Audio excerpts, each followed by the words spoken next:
తెలుసుకోవాలి. ఇది ఖచ్చితంగా ఇవాల్టి వరకు ఎవరూ ఇలా విని ఉండరు. కానీ ఈ స్టోరీస్ అన్నీ మనకి మామూలు విషయమని తెలుసు.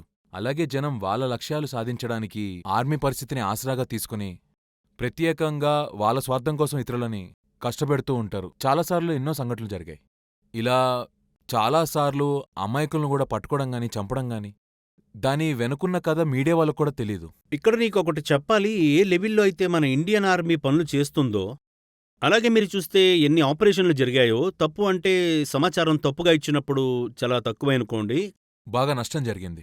బాగా నష్టం జరిగింది. పౌరులెవరైనా గాయపడటం అనేది చాలా అరుదు. కాబట్టి ప్రపంచంలో ఏ ఆర్మీతోనైనా పోల్చుకుంటే కనుక మనది చాలా తక్కువ. కారణం మాకు సమాచారం వచ్చాక మేము 1కి 100 సార్లు చెక్ చేస్తాం. బాగా చెక్ చేస్తాం. దానికొక పద్ధతి కూడా ఉంటుంది. ఆ తర్వాతే మేము ఆపరేషన్‌కి ఓకే చెప్తాం. అలాగే మాకు ఇంకో రూల్ ఏంటంటే, ఆ ఉగ్రవాది ఇప్పుడు తప్పించుకుంటే పర్వాలేదు, పౌరులకేమీ కాకూడదు. వీడు ఉగ్రవాది ఇక్కడ చిక్కకపోతే మరో చోట ఖచ్చితంగా చిక్కుతాడు. వాళ్ళకొక పరిమిత సమయం ఉంటుంది. ఒకసారి మీరు ఆయుధం పట్టుకున్నారంటే హ్మ్. ఏదో ఒక రోజు మీ టైం అయిపోయిందన్నట్టే. అవునవును. సార్, ఇలాంటి సమయాల్లో ఆపరేషన్ చేసేటప్పుడు, ఇలా జరిగేటప్పుడు మీరు ఉగ్రవాదులతో మాట్లాడడం కూడా జరిగే ఉంటుంది. వాళ్ళని అడిగే ఉంటారు. సో, ఇలా ఎప్పుడైనా జరిగిందా? మీరు వాళ్ళతో మాట్లాడడం, లేదా వాళ్ళు నిజంగా ఎలాంటి వారనేది తెలుసుకున్నారా మీరు? ఖచ్చితంగా. ఆ టైంలో ఏం జరిగేదంటే నిఖిల్, అప్పట్లో ఈ రేడియో సెట్‌లొచ్చేవి. అదే మన hand held hold Motorola type. Motorola టైప్‌లో రేడియో సెట్‌లొచ్చేవి కదా! అవి మా దగ్గర ఉండేవి. అలాగే మేము ఉగ్రవాదులను పట్టుకున్నప్పుడు వాళ్ళ ఆయుధాలు కూడా వాడుకునేవాళ్ళం. కరెక్ట్. అది AK-47 అయినా, మరో రకం గన్ అయినా. ఎందుకంటే వాళ్ళ వస్తువులు వాడి వాళ్ళ సిస్టమ్‌ని అర్థం చేసుకోవడం ఈజీగా ఉండేది. నెట్వర్క్ చేసుకోవడం. వాళ్ళ మాటలు కూడా వినొచ్చు. అవును, వినొచ్చు. ఎందుకంటే వాళ్ళు ఉర్దూలోనే మాట్లాడేవారు. వాళ్ళకొక పద్ధతి ఉండేది అప్పట్లో. వాళ్ళు ఎక్కడైనా చొరబడ్డాక వాళ్ళు రిపోర్ట్ చేయాల్సి వచ్చేది. మేము ఇక్కడున్నాము, ఇక్కడికి చేరుకున్నాం, మేము ఈ పనులు చేశాం, మాకు ఫలానా సమస్య ఉంది. ఇవన్నీ మేము వింటూ ఉండేవాళ్ళం. దాంతో మాకు తెలిసిపోయేది వాళ్ళు ఏ ఏరియాలో ఉన్నారు. దాంతో మేమక్కడ బాగా ఫోకస్ చేయొచ్చు అని. ఇలా జరుగుతూ ఉండగా ఒకానొక సమయానికి మేము పోల్ చేసేవాళ్ళం. వీడు పలానా ఉగ్రవాది, వాడు ఏ ఏరియాలో తిరుగుతున్నాడు. ఒక 3-4 నెలలు బట్టి ఇక్కడే ఉన్నా తను పట్టుబడ్డం లేదు అని. మాకు తెలిసిపోయేది తను పలానా ఉగ్రవాది అని. అలాగే వాళ్ళకి తెలిసిపోయేది ఏ పోస్ట్ కమాండర్ మాట్లాడుతున్నాడు. ఏ విధంగా అయితే మేము తన సమాచారాన్ని తెలుసుకుంటామో అలాగే మా సమాచారం కూడా వాళ్ళు తెలుసుకుంటారు కదా! సో, ఈ విధంగా మేము ఒక ఆపరేషన్ చేస్తున్న సమయంలో మా యూనిట్‌లో అలా వెళ్ళినప్పుడు ఒక సైనికుడు పైనుండి కిందకి పడిపోయాడు. ఒక 15-20 అడుగులు జారుకుంటూ తను కిందకి పడిపోయాడు కొండ మీద నుండి. కొండ మీద నుండి. మేము అతన్ని కాపాడాము. అతన్ని లేపి అక్కడ నుండి పంపేశాము. తనకేమీ కాలేదు. బానే ఉన్నాడు. మరుసటి రోజు ఈ ఉగ్రవాదులు మామూలుగా రిపోర్ట్ ఇచ్చేటప్పుడు మేము కూడా మధ్యలో వెళతాం వాళ్ళతో మాట్లాడటానికి. మీరెక్కడున్నారు? ఏం చేస్తున్నారు? ఎందుకు లొంగిపోవడం లేదు? అని ఇవేవే మాట్లాడతాం. అప్పుడు వాళ్ళు, సార్ మేము యుద్ధానికి వచ్చాము, మీరు మమ్మల్ని పట్టుకోవద్దు అని ఈ విధంగా ఏదో అంటారు. ఇలా ఉండగా అప్పుడు ఆ ఉగ్రవాది మమ్మల్ని అడిగాడు, సార్ నిన్న జవాన్ పడిపోయాడు కదా, అతనెలా ఉన్నాడని. నిజంగానా? తను పడిపోయాడని నీకెలా తెలుసు అని నేనడిగాను. నేనడిగాను ఎక్కడున్నావని. అతనెక్కడ పడ్డాడో అక్కడే పైన కూర్చునున్నానన్నాడు. అప్పుడు ఎందుకు కాల్చలేదు నువ్వు అని అడిగాను. ఎందుకు కాల్చాలి నేను? ఆ జవాన్ గాయపడున్నాడు, నిస్సహాయంగా ఉన్నాడు. మీరతన్ని కాపాడుతున్నారు. మీరు మీ డ్యూటీ చేస్తున్నారు. మరి నా డ్యూటీ నేను చేయడానికొచ్చినప్పుడు అతన్నెందుకు కాల్చాలి అన్నాడు. నేనన్నాను, నువ్వెంత మంచివాడివయ్యుండి తుపాకీ పట్టుకునెందుకు తిరుగుతున్నావు? సార్, అది ఇంకో రోజు మనం మాట్లాడుకుందాం. కానీ ఇది తెలిసి చాలా సంతోషంగా ఉంది. ఆ అబ్బాయికేమి కాలేదని అన్నాడు. ఇది చెప్పాలంటే వింతైన సంఘటన. ఒక ఉగ్రవాది కూడా అంటుంటారు కదా, ఏదో హాని చేస్తారు అంటారు. కానీ వాస్తవానికి ప్రతి వ్యక్తి కోపంతో రగిలిపోతూ ఉంటారు అనలేం కూడా. కొందరైతే పొరపాటున కూడా చోటికి చేరిపోతారు. ఇష్టం లేకపోయినా ఆయుధం పట్టాల్సిన అవసరం వస్తుంది. కానీ ఇంకా మానవత్వం వారిలో ఉంది. అంటే ఏ వ్యక్తి కూడా పూర్తిగా చెడ్డోడని లేదా పూర్తిగా మంచోడని మనం చెప్పలేం. ప్రతి ఒక్కరిలో కాస్తంత మానవత్వం ఖచ్చితంగా ఉంటుంది. అబ్సల్యూట్లీ. సార్, మరో విషయం చాలాసార్లు మన మాటలలో వస్తూ ఉంటుంది. ఏంటంటే, ఏళ్ల తరబడి 89 నుండి జేఎండ్కేలో తిరుగుబాటు జరుగుతుంది, ఉగ్రవాదం నడుస్తుంది. నార్త్ ఈస్ట్ గురించి మాట్లాడుకుంటే 1950 నుండి తిరుగుబాటు జరుగుతుంది. అక్కడ ఆర్మీ ఉంది, పారామిలిటరీ కూడా ఉంది. అంతేకాకుండా పలు రకాల ప్రభుత్వ సంస్థలు కూడా ఉన్నాయి. ఇప్పుడక్కడ సమాజంలో, సొసైటీలో జనాల మీద చాలా దుష్ప్రభావం పడుతూ ఉంటుంది కదా. నా ఉద్దేశంలో ఒకవేళ నేనొక కశ్మీర్ వాసిని అయ్యుంటే నేను పొద్దున నిద్రలేవగానే నేనుండే వీధిలో ఆ వీధి చివర నేను చూసేవాణ్ణి. ఆ వీధి చివర్లో ఫౌజీ పోస్టుండేది, పోలీస్ పోస్టుండేది, లేదా సిఆర్‌పిఎఫ్ పోస్టుండేది. అందులో 4-5 వ్యక్తులు తమ రక్షణ కోసం హెల్మెట్స్, గన్స్, గార్డ్స్ ఇవన్నీ పట్టుకుని కూర్చున్నారు. నేను రోజు స్కూల్కి వెళ్తున్నప్పుడు, వస్తున్నప్పుడు వీళ్ళు నన్ను గమనించేవారు. కానీ చాలా ఏళ్లగా మా వీధిలో అస్సలేం జరగలేదు. కానీ వాళ్ళక్కడే ఉండేవారు. కాస్త భయం అనుకోండి, లేదా ఫియర్ సైకోసిస్ అనుకోండి, ఏదేమైనా సమాజంలో కష్టంగానే ఉంటుంది. ఈ విషయంలో మీ ఉద్దేశం ఏంటి? గత 20 ఏళ్లగా జరుగుతున్న ఈ తిరుగుబాటు వల్ల వీటిలో ఎలాంటి మార్పు చేర్పులొచ్చాయి సార్? ఖచ్చితంగా నిఖిల్.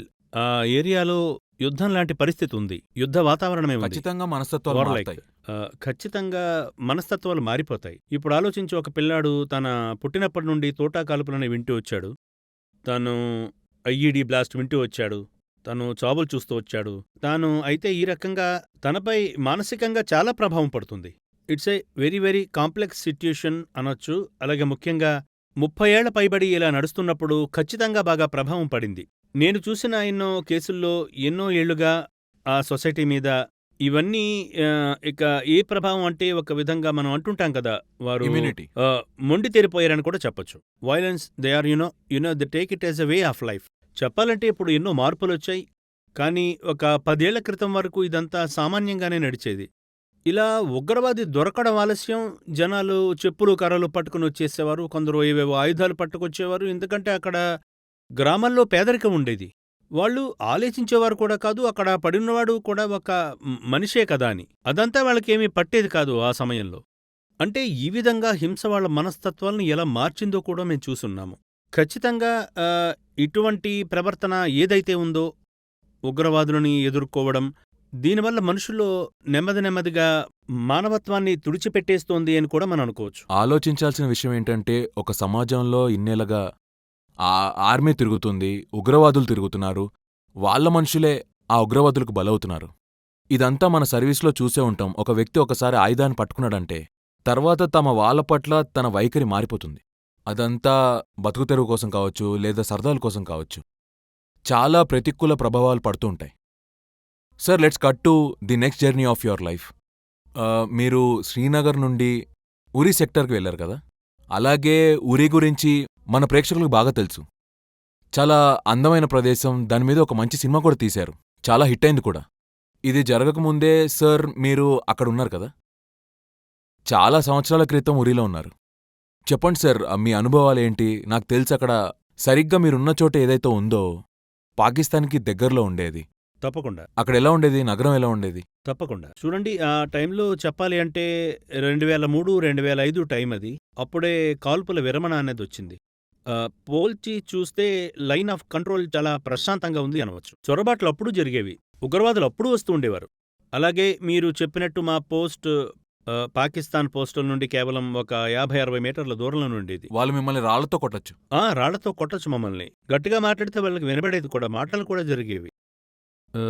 మీకు తెలుసు కదా, ఈ విధంగా లైన్ ఆఫ్ కంట్రోల్కి అటు ఇటు పాకిస్తాన్ జవాన్లతో మేము ఆఫీసర్లతో మాట్లాడేవాళ్ళం. క్రికెట్ మ్యాచ్ జరిగినప్పుడు అక్కడ అరుపులు వినబడేవి, ఇక్కడ అరిచేవాళ్ళం. కొన్ని సంబరాలు అక్కడ జరిగేవి, ఇక్కడ కూడా. పరిస్థితి ఎప్పుడు సైనికుడికి మధ్య ఉండేది, లైన్ ఆఫ్ కంట్రోల్ దగ్గరే ఉండేది. అక్కడ ఎత్తు వచ్చేసి ఆల్టిట్యూడ్ 14,000కి దగ్గరగా ఉండేది. చలి, అలాగే మంచు కూడా బాగా అక్కడ కురిసేది. ఇవన్నీ కాకుండా ఏరియాలో వినూత్నమైన లక్షణం ఉండేది అంటే నిఖిల్, అక్కడ ఉరుములు బాగా వచ్చేవి, పిడుగులు పడుతూ ఉండేవి. అక్కడ ఒక నల్లటి కొండలా ఒకటుంది. పేరును బట్టి చెప్పచ్చు, నల్లగా మొత్తం మినరల్స్తో నిండి ఉన్న ఒక ప్రదేశం అది. అదే ఏరియాలో చెప్పాలంటే ఒకప్పుడు గోర్ఖాస్ తాలూకు రెజిమెంట్ ఉండేది.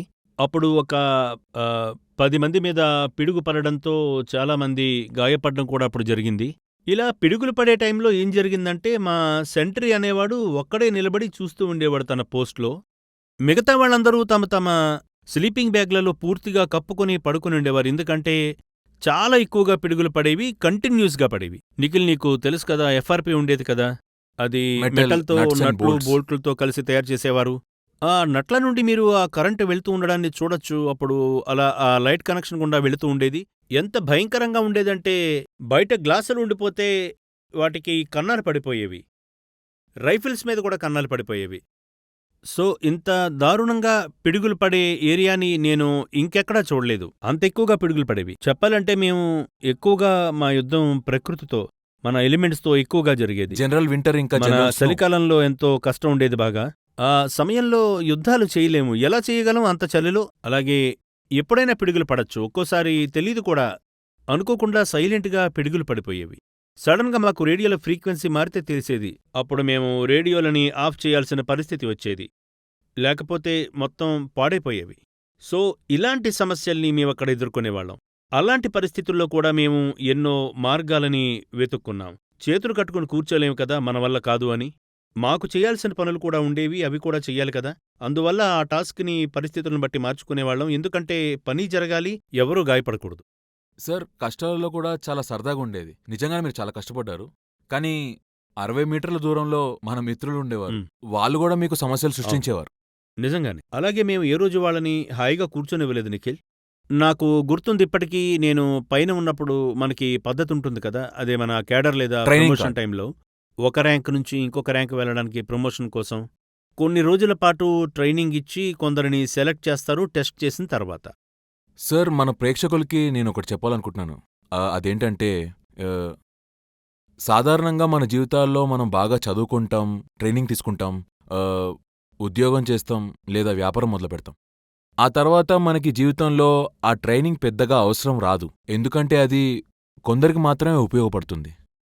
కానీ ఆర్మీలో దీన్ని ఎలా తయారు చేశారంటే మీరు జీవితాంతం ఏదో ఒక టైంలో ప్రతి పనిలో రిఫ్రెష్ చేసుకొని ప్రమోషన్ ఇలా ఏదో రకమైన ట్రైనింగ్ జరుగుతూనే ఉంటుంది.